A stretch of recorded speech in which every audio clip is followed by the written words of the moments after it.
오늘 이 새벽에도 하나님의 은혜가 저와 여러분에게 함께하기를 기원합니다. 오늘부터 이제 에베소서를 읽습니다. 에베소서는 이제 사도 바울이 에베소 교회에 보낸 편지인데요. 에베소 교회는 사도 바울이 2년 6개월 동안 이제 사역한 교회입니다.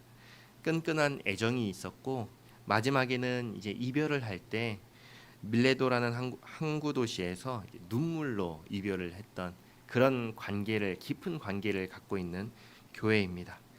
그때 이제 이별을 할 때는 영영 이별할 거라고 생각을 했어요. 왜 그러냐 했을 때 성경을 보면은 에베소 교회 성도들하고 이별한 다음에 예루살렘에 갑니다. 거기서 유대인들에 의해서 잡혀요. 감옥에 갑니다. 그리고 어디까지 호송이 되냐면 로마까지 호송이 됩니다. 그래서 거기서 이제 감옥살이를 하게 되거든요. 그러니까 이제 헤어지면 두 번 다시 못 만나 생각하고 이제 나는 죽으러 가고 그럼 교회를 잘 부탁한다 하고 이렇게 헤어졌던 것이죠. 근데 로마 감옥에 가서 거기서 의외로 잘 지냅니다. 어떻게 감옥에서 지내지만 감옥에서 편지도 써서 보낼 수 있게 그렇게 허락이 된 거죠. 그래서 이 에베소서가 감옥에 있으면서 쓴 편지입니다. 1절부터 보겠습니다.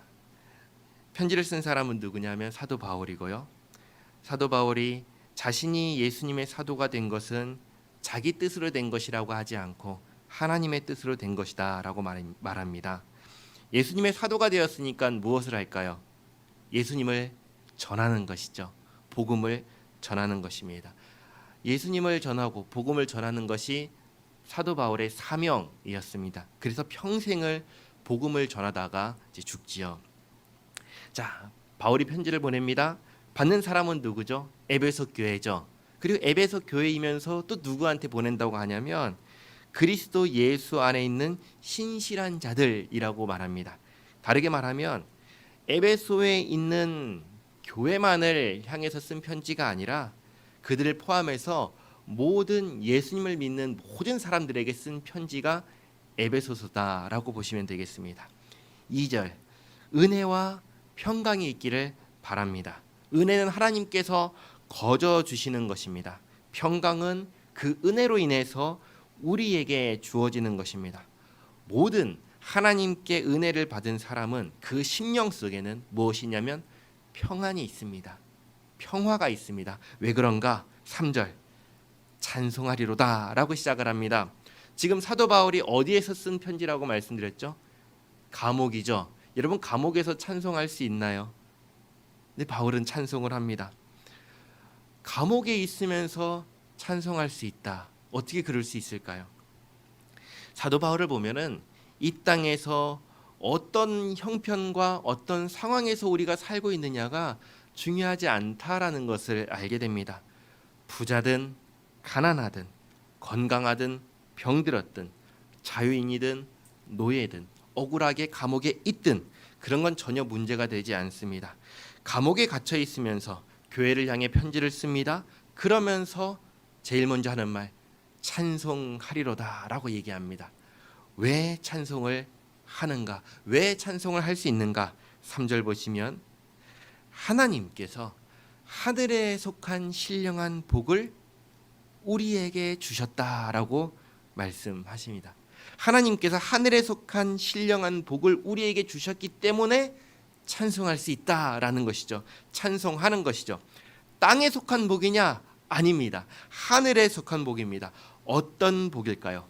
신령한 복입니다. 신령한 복은 무엇일까요? 5절 말씀 보면은 뭐라고 하시죠? 자기의 아들들이 되게 하셨다라고 하십니다. 우리를 하나님의 아들들이 되게 하신 것입니다. 이것이 뭐냐? 이게 하늘에 속한 신령한 복입니다. 어떻게 우리가 하나님을 아버지라고 부르는 하나님의 아들과 딸이 될 수 있을까요? 이게 놀라운 일이죠. 이게 기적과 또 같은 일입니다. 잘 한번 생각해 보시기 바랍니다. 우리는 하나님입니까? 신적인 존재입니까? 아니면 인간입니까? 우리는 인간입니다.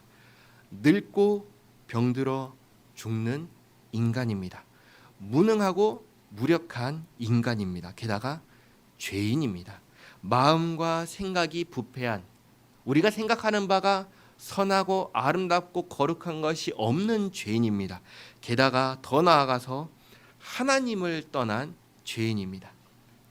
하나님을 좋아하지 않고 하나님을 미워하고 싫어하는 죄인입니다. 이 죄인이 어떻게 하나님의 아들이 될 수 있을까요? 기적이죠. 기적이죠. 어떻게 그런데 이 일이 됐는가 했을 때 4절 말씀을 보시면 이렇게 말씀하십니다. 창세 전에, 그러니까 우리가 태어나기도 전에, 그렇죠? 우리를 택하사 하나님께서 하나님의 뜻과 하나님의 의지로, 하나님의 주권으로, 누구에게도 영향받지 않은 하나님의 주권으로 택하셨습니다. 5절, 우리를 예정하사, 똑같은 말씀이시죠? 하나님께서 우리가 나기도 전에 미리 정하셨습니다. 왜요? 이게 중요하죠.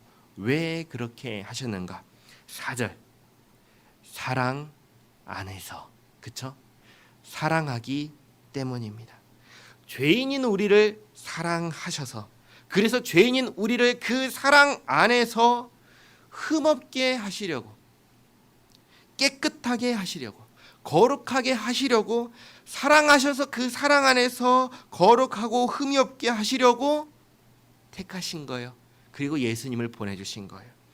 예수 그리스도께서 우리를 대신하여 십자가에서 죽게 하심으로 죄인인 우리를 거룩하게 하시고 더러운 우리를 깨끗하게 하신 것입니다. 예수님 안에서 우리를 하나님의 자녀가 되게 하신 것입니다.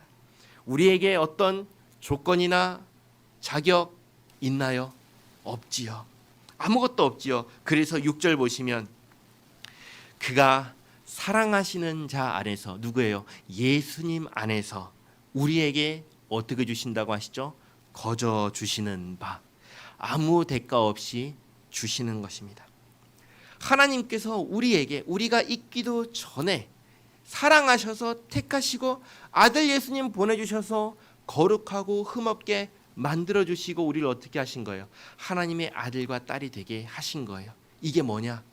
하늘에서 주시는, 하늘에 속한 신령한 복이다. 이 복을 우리가 받았다라고 말씀하시는 거예요. 이 복을 생각할 때마다 어때요? 기쁘죠. 감사하죠. 이걸 깨달은 사람의 입에서 나오는 게 뭐냐면 은혜와 영광을 찬송하는 것입니다. 사도 바울이 감옥에서도 찬송할 수 있는 이유가 무엇인가? 바로 여기에 있는 것입니다. 하나님께서 내게 베푸신 은혜를 깨달으면 내 상황이 문제가 되지 않습니다. 여러분 잘 생각해 보세요. 멸망하지 않는다, 이것보다 더 좋은 게 어디 있나요? 망하지 않는다, 이것보다 더 좋은 게 있나요? 없지요. 영원토록 죽지 않는다, 이것보다 더 좋은 게 무엇이 있나요? 이것만 생각하면 어디에 있든 감사가 튀어나오는 것입니다. 사랑하는 성도 여러분, 하나님을 떠나 멸망의 길로 가던 우리를 하나님께서 사랑하셔서 예수님 안에서 생명의 길로 인도하셨음을 믿습니까? 이제 우리는 예수님 안에서 이 생명을 얻었고 하나님의 자녀가 되었다는 사실을 믿습니까? 하나님의 아들이 되었다는 것, 이것이 하나님께서 우리에게 거저 주신 하늘에 속한 신령한 복인 것입니다. 우리가 이 복을 받은 사람들입니다. 이제 우리는 하나님의 아들과 딸이 되었습니다. 그럼 우리는 어떻게 살아야 될까요? 하나님의 아들과 딸이 되었으니까 우리는 하나님께 무엇을 할 수 있을까요? 기도할 수 있죠. 기도할 수 있죠. 아버지, 이게 필요합니다. 도와주세요.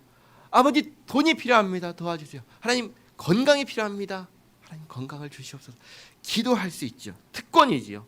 기도는 예수님을 믿는 사람만이 할 수 있는 특권이고 하나님의 자녀만이 할 수 있는 특권입니다. 하나님께서는 우리의 기도를 언제나 들어주십니다. 그리고 잊지 마시기 바랍니다. 가장 좋은 것으로 응답해 주십니다. 돈이 필요한데 하나님께서 보실 때 지금 당장 있어야 한다 하시면 주십니다. 지금 없는 것이 너에게 오히려 낫다 하면 안 주십니다. 돈이 필요하다고 구하지만 돈이 아닌 다른 것이 실제로 필요하다 하나님께서 아시면 그걸 주십니다. 우리의 기도는 언제나 응답된다는 사실을 잊지 마시기 바랍니다. 기도하겠습니다.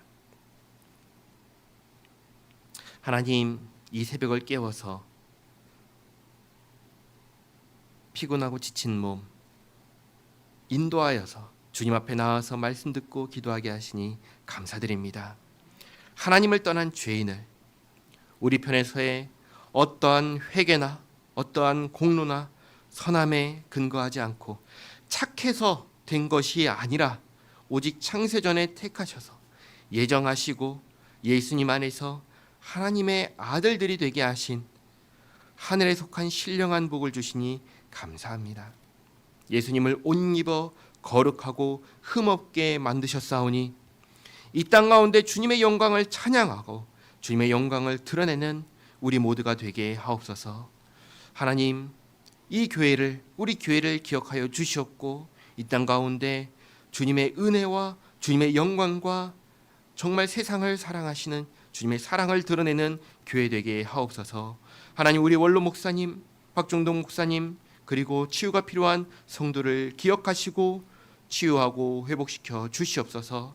이 새벽에 주님 앞에 나와서 엎드려 간구하는 기도를 들으시고 응답하여 주시옵고 가장 좋은 것으로 응답하여 주시옵고 오늘 하루의 삶이 주님과 함께하는 복된 삶 되도록 주님 인도하여 주시옵소서. 예수님의 이름으로 기도하옵나이다. 아멘.